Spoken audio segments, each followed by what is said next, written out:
IPhone కొనడం అనేది ప్రతి ఒక్కరి డ్రీమ్. కానీ రియల్ లైఫ్ కన్ఫ్యూజన్ ఏంటంటే మనం ఐఫోన్ని ఈఎంఐలో తీసుకోవాలా లేదంటే ఫుల్ క్యాష్ పేమెంట్లో తీసుకోవాలనేది ప్రతి ఒక్కరిలో వచ్చే డౌట్ అనమాట. ఇది ఈ వీడియోలో మిత్స్, ఫ్యాక్ట్స్ అండ్ నెంబర్స్తో సహా క్లియర్గా అయితే ఎక్స్ప్లెయిన్ చేస్తాను అనమాట. ఈ వీడియో వచ్చేసరికి మీరు లాస్ట్ వరకు చూడండి ఫ్రెండ్స్. ఈ వీడియో చూసే ఏ పాయింట్ ఆఫ్ వ్యూ అయినా సరే మీకు ఈ వీడియో నచ్చితే మాత్రం ఖచ్చితంగా ఒక లైక్ చేయండి, సబ్స్క్రైబ్ చేసుకోండి, ఛానల్ సబ్స్క్రైబ్ పక్కన బెల్ క్లిక్ చేసుకోవడం అయితే అసలుకి మర్చిపోకండి ఫ్రెండ్స్. ఇక లేట్ చేయకుండా అయితే మనం వీడియో స్టార్ట్ చేసేద్దాం. Hi hello welcome back to create craft pro. First ఒక ట్రూత్ చెప్పాలంటే ఐఫోన్ అనేది మనకి ఎప్పటికీ అసెట్ అయితే అవ్వదు ఫ్రెండ్స్. మనకి అది ఒక లగ్జరీ గ్యాడ్జెట్ అనమాట. ఎందుకు లగ్జరీ గ్యాడ్జెట్ అంటే మనకి ఇది కొన్ని సంవత్సరాల తర్వాత లైక్ 1 year 2 years తర్వాత మనం కొన్న ఐఫోన్ వాల్యూ అనేది తగ్గిపోతుంటది. అండ్ దాంతో పాటు బ్యాటరీ ప్రాబ్లమ్స్ అనేవి స్టార్ట్ అవుతుంటాయి. 1 year తర్వాతనే మనకి బ్యాటరీ డ్రైన్ ఇష్యూస్ అయితే నోటీస్ చేస్తాం. నెక్స్ట్ మోడల్ వస్తే మనకి ఈ మోడల్ మీద ఉన్న ఇంట్రెస్ట్ అనేది తగ్గిపోతుంది. కాబట్టి ఐఫోన్ కొనడం అనేది ఎమోషన్ ప్లస్ ఫైనాన్షియల్ డిసిజన్ రెండు కలిస్తేనే మనకి ఐఫోన్ అనమాట. అసలు మనం ఐఫోన్ ని క్యాష్ లో కొంటే ఒకవేళ మనకు కలిగే అడ్వాంటేజెస్ ఏంది, డిసడ్వాంటేజెస్ అనేది ఇప్పుడు చూద్దాం. అడ్వాంటేజెస్ కనుక చూసుకున్నట్టయితే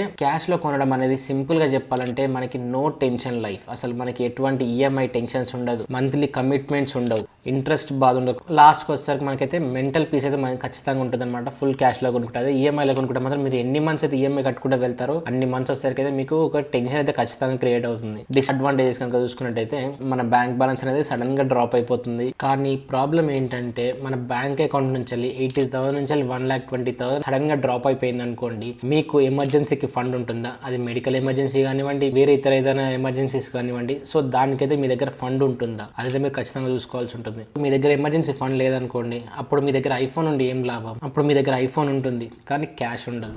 ఈఎంఐలో కొనండి. అసలు ఈఎంఐ అంటే ఏంది? ఈఎంఐ అంటే ఫోన్ ఇప్పుడు తీసుకొని మనకి మంత్లీ పేమెంట్స్ లెక్క మంత్లీ ఇంత అని సడన్ అమౌంట్ అనేసి మనం పేమెంట్ చేస్తుంటాం అనమాట. ఇండియాలో మెజారిటీ ఆఫ్ ద ఐఫోన్ ఎవరైతే బై చేస్తుంటారో వాళ్ళందరూ వచ్చేసరికి మాక్సిమం ఈఎంఐ తీసుకుంటారు. అది కూడా max to max no cost EMI తీసుకొని ట్రై చేస్తారు. అంతెందుకు నేను కూడా నో కాస్ట్ ఈఎంఐ తీసుకున్నాను ఐఫోన్ వచ్చేసరికి. ఈఎంఐలో కొనడం వల్ల బిగ్ అడ్వాంటేజెస్ ఏంటంటే మీ సిబిల్ స్కోర్ అనేది పెరుగుతూ ఉంటుంది అనమాట. ఒకవేళ first time credit card user అనుకోండి, మీ సిబిల్ స్కోర్ అనేది అమాంతం పెరిగిపోతుంటది. మంత్లీ మనం చిన్న చిన్న పేమెంట్స్ తో కట్టేసుకోవచ్చు. అండ్ మన దగ్గర క్యాష్ ఒకవేళ ఉందనుకోండి, ఆ క్యాష్ మనకి బ్యాంక్ అకౌంట్ అలానే ఉండిపోతుంది. ఫ్యూచర్ లో లోన్స్ వచ్చే అవకాశం అనేది మీకు ఎక్కువ ఉంటుంది అనమాట. ఈఎంఐ డిసడ్వాంటేజెస్ ఇప్పుడు జాగ్రత్తగా వినండి. ఈఎంఐలో బిగ్గెస్ట్ డిసడ్వాంటేజెస్ ఏంటంటే నో కాస్ట్ ఈఎంఐ అని చెప్పి ప్రాసెసింగ్ ఫీ ఉంటుంది, అండ్ జిఎస్టీ ఉంటుంది, అండ్ ఫోర్ క్లోజర్ చార్జెస్ కూడా ఉంటాయి అనమాట. మీరు ఒకవేళ ఈఎంఐ సర్టన్ మంత్స్ పెట్టుకొని దాన్ని మీరు తగ్గించుకుందామని మీరు తొందరగా ప్రీ క్లోజ్ చేద్దామన్నా సరే దానికోసరికి మీకు 1 to 2% ఛార్జ్ కింద అయితే పడుతుంది అనమాట. ఇంకా వీటితో పాటు బోనస్ ఏంటంటే ఒకవేళ కనుక మీరు ఏదైనా ఈఎంఐ మిస్ చేశారనుకోండి,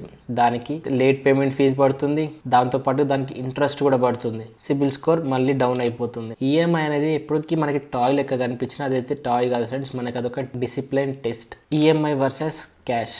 అసలు మనం దీంట్లో రెండింటి క్లియర్ కంపారిజన్ అయితే చూసుకున్నాం. ఇప్పుడు ఒకవేళ కనుక మీరు సాలరీడ్ ఎంప్లాయ్ అనుకోండి, మీరు ఈఎంఐకి వెళ్ళిపోండి. అది కూడా మీ సాలరీ కొంచెం తక్కువ ఉందనుకోండి, ఈఎంఐలో వచ్చేసరికి మనకి నో కాస్ట్ ఈఎంఐ పెట్టుకుని అయితే ట్రై చేయండి. మీ దగ్గర ఎమర్జెన్సీ ఫండ్ లేదు. ఎమర్జెన్సీ ఫండ్ అంటే మనకి యొక్క ఏదైనా మనకి జాబ్కి ఏదైనా ప్రాబ్లం వచ్చినా సరే 6 months వరకు మనకి ఎటువంటి ప్రాబ్లమ్స్ లేకుండా మన మంత్లీ నీడ్స్ ని కవర్ చేసుకోవడం అనమాట. సో అలా కనుక మీ దగ్గర ఎమర్జెన్సీ ఫండ్ 6 months సరిపోయేటట్టు ఉందనుకోండి, అప్పుడైతే మాత్రం క్యాష్ తో కొనేసేయచ్చు. లేదు ఒకవేళ మీ దగ్గర అంత ఫండ్ లేదు అని అనుకుంటే మీరు ఈఎంఐకి వెళ్ళిపోవడం అనేది బెటర్ అవుతుంది అనమాట. ఒకవేళ మీ దగ్గర కనుక ఆల్రెడీ ఒక లోన్ ఉందనుకోండి, లోన్ ఉంటే మాత్రం ఖచ్చితంగా ఈఎంఐకి అయితే వెళ్ళకండి ఫ్రెండ్స్. ఎందుకంటే ఆల్రెడీ మీకు ఒక లోన్ కి కట్ అవుతుంటుంది కదా మీకు ఈఎంఐ వచ్చేసరికి. సో దాంతో పాటు మళ్ళీ మీరు ఫోన్ కూడా ఈఎంఐ తీసుకున్నారు అనుకోండి, 2 ఈఎంఐస్ అనేది మీకు హెవీ బర్డెన్ అయిపోతుంది అనమాట.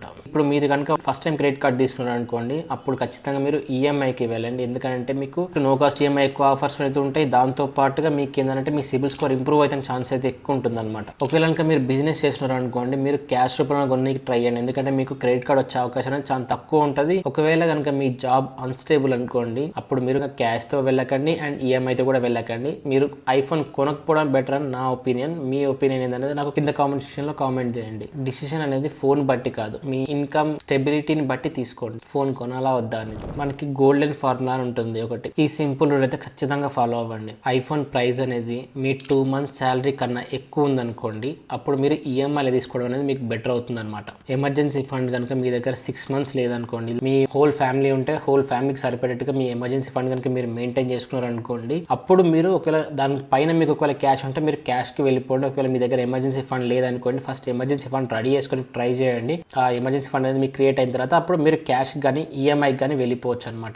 అండ్ లాస్ట్ ఫైనల్గా వచ్చేసరికి మీ ఈఎంఐ ఉంటుంది, ఫోన్ కట్టే ఈఎంఐ. ఆ ఈఎంఐ అమౌంట్ అనేది మీ శాలరీలో 30% మాత్రమే ఉండాలి. 30% పైకి అయితే వెళ్ళకూడదు అనమాట. 30% బిలో ఉంటే బెటర్. 30%కి ఈక్వల్ ఉన్నా సరే సరిపోతుంది. 30% పైకి కనుక వెళ్ళారనుకోండి, మీరు మీ లైఫ్లో చాలా కాంప్రమైజ్ అయితే అవ్వాల్సి ఉంటుంది అనమాట. సో ఫైనల్గా చెప్పాలంటే ఈఎంఐలో కొనడం అనేది ఏం బ్యాడ్ కాదు, అండ్ క్యాష్లో కొనడం అనేది ఏం గుడ్ కాదు. మీరు సరిగ్గా ప్లాన్ చేసుకోవడం అనేది ఇక్కడ ఎప్పుడైనా సరే మ్యాటర్ అవుతుంది అనమాట. మీ పర్సనల్ నీడ్స్కి ఎలా ఉంటుంది, సరిపోతుందా సరిపోదా, అండ్ మీ ఎమర్జెన్సీ ఫండ్ ఉందా లేదా అనేది కనుక మీరు ప్రాపర్గా ప్లాన్ చేసుకున్నారు అనుకోండి, అప్పుడు మీకు ఐఫోన్ అనేది ఎంత ఇంపార్టెంట్, అది అసలు మన దేనికి కొనాలనేది మీకు ఒక క్లారిటీ అయితే వస్తుంది. ఆ క్లారిటీతో అయితే మీరు ఒక మంచి డిసిషన్ అయితే తీసుకుంటారనమాట.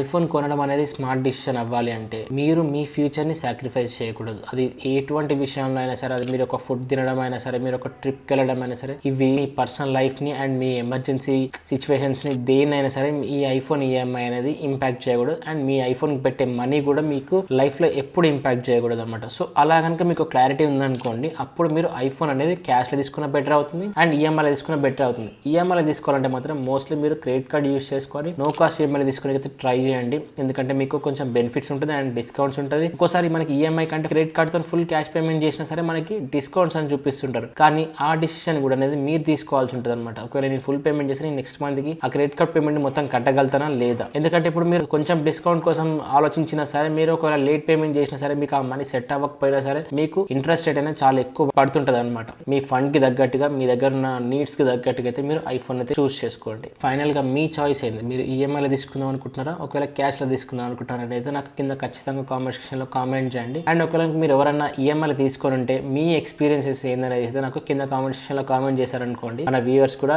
హెల్ప్ఫుల్ అయితే అవుతుంది అనమాట.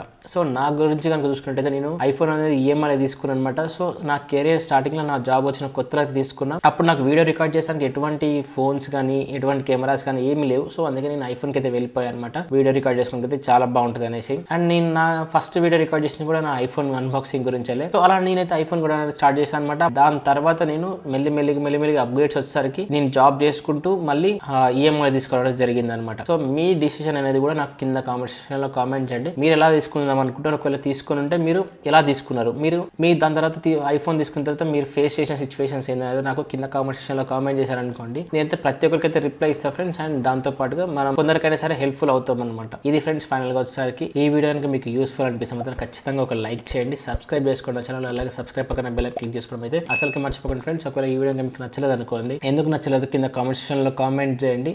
అలాగే ఒక డిస్లైక్ చేయడం అయితే అసలుకి మర్చిపోకండి. అండ్ ఫైనల్ గా వచ్చేసరికి థ్యాంక్స్ ఫర్ వాచింగ్ ఫ్రెండ్స్.